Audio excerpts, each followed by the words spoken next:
លំហាត់ទី5នេះគឺជាលំហាត់អង្គតិក្រាលរបស់បងប្រុសនៅកំពង់ធំគាត់បានផ្ញើឲ្យលោកគ្រូ3ធ្វើវីដេអូបញ្យល់គាត់ប៉ុន្តែលោកគ្រូធ្វើអាន2ហើយអញ្ចឹងអានេះគឺជាលំហាត់ទី3អូនមើលលំហាត់នេះយើងមើលទៅរៀងធំប៉ុន្តែពិតអត់ធំទេណាអត់ដូចយើងគិតទេងាយតើឡើយយើងមើលរបៀបកែទាំងអស់គ្នាថាតើលំហាត់នេះគេកែតាមណាអូននេះដើម្បីរកអង្គតិក្រាល E5 នេះគេប្រើរូបមន្តនេះ A គីបបូក B គីបមកនឹង A បូក B គុណនឹង A ការ៉េបូក B ការ៉េដល់ A 3ហ្នឹងគេប្រើរូបមន្តហ្នឹងមកមានន័យថានេះកុសគីប x បូកស៊ីនគីប x ហ្នឹងគេប្រើរូបមន្តហ្នឹងទៅ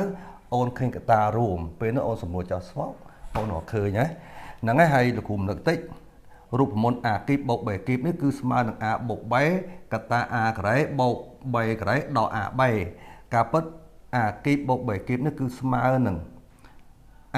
A បូក 3 A បូក 3 គុណជាមួយនឹង A ការ៉េដល់ A 3ចេះបូក 3ការ៉េចេះក៏ប៉ុន្តែលោកគ្រូសរសេរយក A ការ៉េបូក 3ការ៉េនេះ A ការ៉េបូក 3ការ៉េដើម្បីឲ្យយើងទាញយករូបមន្តនេះប្រើបន្តទៀតអញ្ចឹងហើយបានលោកគ្រូដាក់ A ការ៉េបូក 3ការ៉េដល់ A 3ទៅវិញតោះឥឡូវយើងចាប់ផ្ដើមមកស្មើនឹងអង្គតិក្រាលពី0ទៅដល់ផាយលើ2ហើយយើងបំបែកភាគយកមកកុស x បូកជាមួយនឹងស៊ីន x គុណជាមួយនឹងអូននេះ a ការ៉េ a ការ៉េមានន័យថាកុសការ៉េហើយកុសការ៉េ x បូកជាមួយ3ការ៉េគឺស៊ីនការ៉េx ហើយដកជាមួយនឹង a 3នេះ a គុណ3អញ្ចឹងមានន័យថាស៊ីន x គុណជាមួយនឹងកុស x ហើយទាំងអស់ចែកជាមួយនឹងស៊ីន x មកស៊ីន x បូកជាមួយនឹងកុស x នេះដេ x ចេះហើយយើងសម្រួលកតារួមចោលមកអញ្ចឹងស្មើ0ទៅដល់ផាយលើ2នេះយើងមើលនេះកុសការ៉េបូកស៊ីនការ៉េនេះកុសការ៉េបូកស៊ីនការ៉េហ្នឹងស្មើ1អញ្ចឹងយើងដាក់អាហ្នឹង1អញ្ចឹង1ដកស៊ីន x កុស x អញ្ចឹងយើងដាក់មក1ដកស៊ីន x គុណជាមួយនឹងកុស x ណាគុណជាមួយនឹងកុស x ចឹងមកពឹបហើយដេក x ក្រោយពីយើងសម្រួលហើយយើងបានអង្គតិក្រាលតូចមួយហើយអង្គតិក្រាលមួយយើងដឹងមកបាន x អានេះស៊ីន x កុស x យើងមើលអានេះស៊ីនអានេះកុសបើយើង derivative ស៊ីនចេញកុសអញ្ចឹងយើងប្រើរូបមន្តនេះមកនេះអានឹងបាក់ដប់ចេញយកដែររូបមន្តហ្នឹងអូយស្វ័យព្រីមអូយស្វ័យគុណអំនេះដេក x ស្មើ1លើ m បូក 1អូយស្វ័យគុណ m បូក1នេះយើងប្រើរូបមន្តនឹងឃើញថាតើគេប្រើរបៀបម៉េចចុះអូននេះយើងអាមួយនេះຕົកសិនណាយើងកុំទាន់ប៉ះពាល់វាចេះ2អូនមួយនេះយើងຕົកដែរដក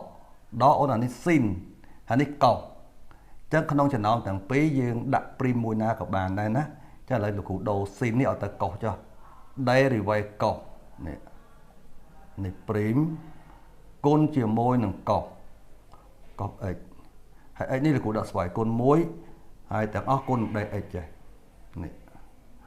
យើងឲ្យទៅជាអ៊ុយព្រីមអ៊ុយស្វ័យគុណ m ឥឡូវយើងកលេចមកមើលថាតើបាត់ស៊ីនទៅណាអូនស៊ីននេះគឺមើលមកនេះយើង derivative កុំចេញដកគេដកស៊ីន x បើយើងមានតែស៊ីន x ទេហើយអានេះគឺមានដកស៊ីន x អញ្ចឹងចំនួនលើសវាគឺដកសញ្ញាដកអញ្ចឹងកន្លែងនេះចេញដកចេញលើកដកអញ្ចឹងដកប៉ះដកទៅបូកតែមើលអត់តណាអាកន្លែងនេះដកទេប៉ុន្តែវាដូរទៅបូកវិញនេះពឹបពេលដែលបានប៉ុណ្ណឹងហើយយើងប្រើរូបមន្តនេះបានហើយហើយអានេះមួយនេះយើងទៅជា x ទៅយើងដាក់ x បូក1លើ2កុសការ៉េ x ហើយកំណត់ណាកំណត់ពី0ទៅដល់ផាយលើ2ចេះពឹបពេលដែលបានប៉ុណ្ណឹងហើយយើងបើកប្រអប់2ទៅកន្លែង x យើងបដូរទៅផាយលើ2អញ្ចឹងយើងដាក់មកផាយលើ2បូកជាមួយនឹង1លើ2 កោសផាយលើក2លើកជាការ៉េយើងដាក់គ្នាបចឹងមកហើយដកយើងយក0ជួសវិញចានេះ0បូក1លើក2អានេះវាទៅជាកោស0លើកជាការ៉េចេះអានេះផាយលើក2យើងទុកដដែលមកផាយលើក2បូក1លើក2កោសផាយលើក2ក៏0អញ្ចឹងវាទៅជា0ការ៉េអូន0ការ៉េគឺ0ហើយពឹបហើយដក